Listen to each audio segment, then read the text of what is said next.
अनुपमा ने बचाई अपनी बेटी पाखी की इज्जत। जी हाँ फ्रेंड्स, आप ही के फेवरेट शो अनुपमा की अपकमिंग अपडेट के साथ में एक बार फिर से आपके सामने आ चुकी हूँ। यहाँ पर पाखी जो है मुसीबत में किसी और को नहीं बल्कि अपनी मॉम को कॉल करती है। अनुज और अनुपमा फटाफट जाकर पाखी को सेव कर लेते हैं उस घटिया आयुष से। और आयुष की अनुपमा काफी पिटाई करती है। तभी अनुज आता है और अनुज भी कहता है कि आखिरकार ये सब क्या हो रहा है। और अनुज उस आयुष को जेल भिजवाने की वार्निंग दे देता है। किसी भी तरह से वो लोग पाखी को वहां से सेव करके ले आते हैं। पाखी को समझ में आता है कि उसने कितनी बड़ी मिस्टेक करी। यहाँ पे सारे घर वाले उसे समझाते थे।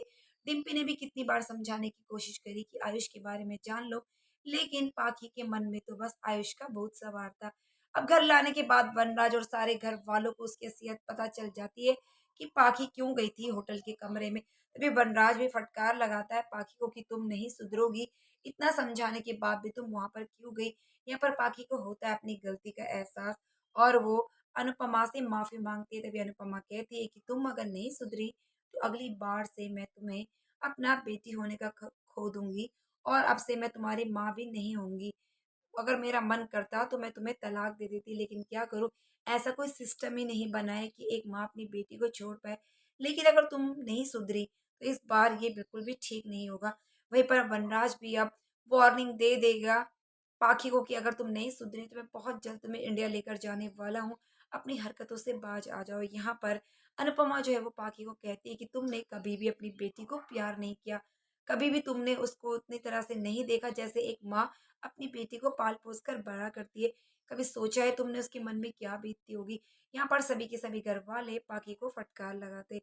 वहीं दूसरी तरफ जैसे ही पाखी, अनुज और अनुपमा होटल से बाहर निकलते तभी वहीं पर आ जाते हैं श्रुति और आत्या।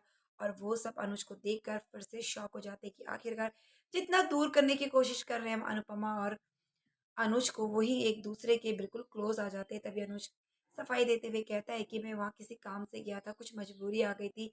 तभी श्रुति कहती है कि मैंने तुमसे सवाल नहीं किया। तभी अनुज कहता है कि तुमने सवाल नहीं किया, लेकिन तुम दोनों ऐसे चले गए जैसे तुम लोगों के मन में बहुत सवाल हो। मैं नहीं चाहता कोई भी गलतफहमी हो, लेकिन यहाँ पर वो प्रॉब्लम में थी तो मुझे मदद के लिए जाना पड़ा और इस चीज़ के लिए मुझे कोई भी दुख नहीं है। तभी श्रुति कहती है चलो कोई बात नहीं, लेकिन इस बार हम लोग रामनवमी की पूजा करवाना चाहते हैं क्योंकि घर में बहुत मुसीबतें आ गई हैं और शादी से पहले हम लोग चाहते हैं कि घर में एक पूजा हो जाए। अब यहाँ पर सारे घर वाले एक साथ मिलकर रामनवमी की पूजा सेलिब्रेट करने वाले। अब यहाँ पर क्या होगा अनुपमा और अनुज का अगला पड़ाव?